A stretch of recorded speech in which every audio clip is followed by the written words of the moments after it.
All right, y'all, welcome back to the channel. Let's do another check-in on the meniscus tear rehab and recovery. So I'm on day 7. I think I might be doing check-ins like every 2 days or so.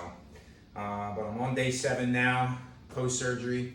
Again, I'm not wearing a compression sleeve. I'm out and about walking. I'm returning to work, but I'm not exercising in my traditional capacity. Obviously, letting this bad boy recover up. But I just want to show you kind of how I'm walking, and then take you through a couple of the exercises that are in my PT program. All right, so let me just do a little stride back here, a little stride forward. So I definitely have restriction in how far I can bend that knee, and I'm still sort of limping to let this leg clear, but I was walking like this quite a bit, especially day 3, day 4, through day 5, that check-in that I showed you. But now I'm kind of starting to be able to bend this knee more, and if I'm slow, I can kind of swing that knee through and take what's starting to feel like more of a normal stride, which is nice. Kind of show you maybe from the side a little bit what it looks like.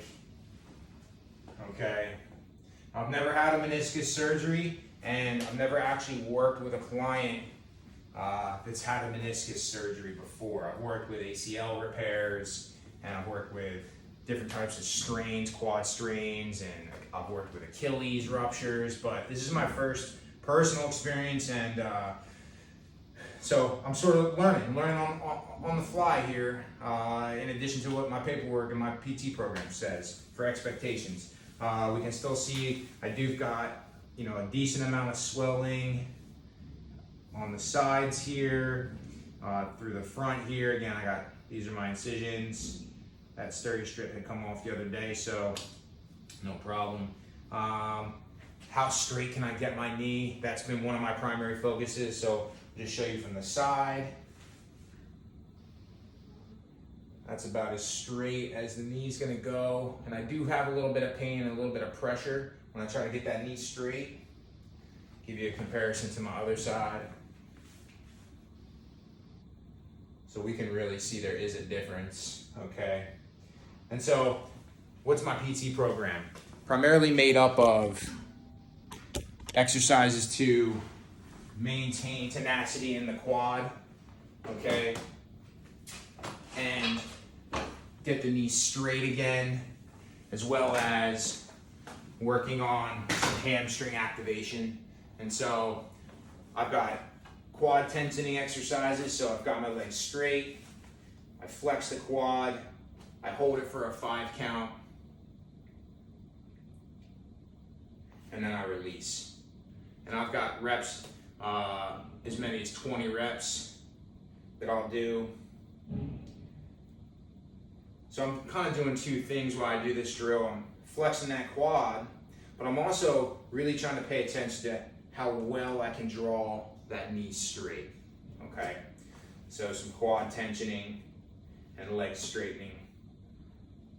Second exercise I have are heel drags. I'm doing these from a seated position right now because I don't have a lot of range of motion yet in the knee, and I'm supposed to avoid bending to or beyond 90 degrees. Laying on the floor right now is getting that knee too flexed at the top position. I just feel like I've got an easier way to control. So the way these look, I'm just sitting on a bench or a chair. I'm starting with the knee straight, and then I'm putting some pressure down with the heel, and I'm dragging to a position where I start to feel light responses in the knee. And the type of response I'm feeling is some pressure and a little bit of stretch, but I'm also looking, and I'm not trying to get to 90 yet. Again, I'm on day 7, so I'm getting close to, thinking about more and more range of motion, but I'm gonna be very patient in this first 2-week time frame. So again, put some downward pressure with the heel and drag that knee.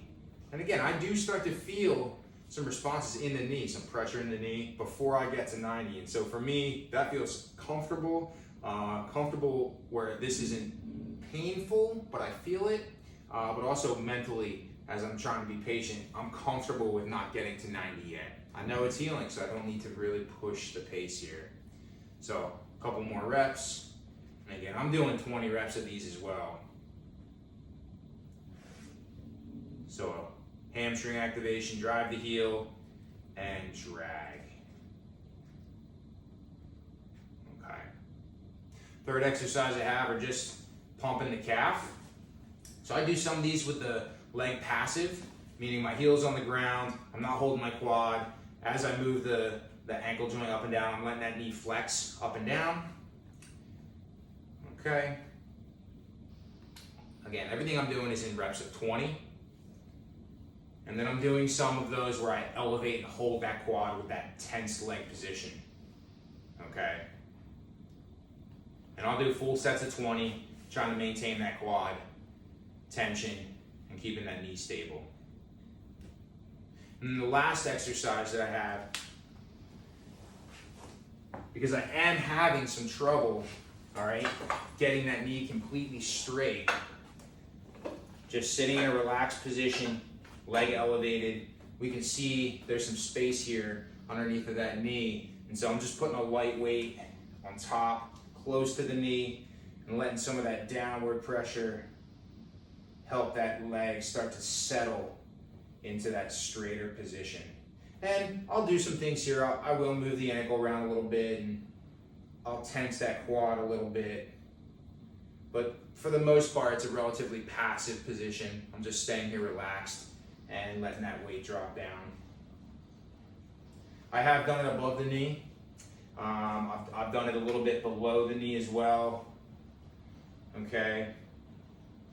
These dumbbells I have pretty nice big spaces, so I've been able to lay this directly over the knee because it doesn't contact my knee, so I'm above and below where it makes contact. It's very comfortable. It's causing no discomfort at all, but quite quickly, I would say,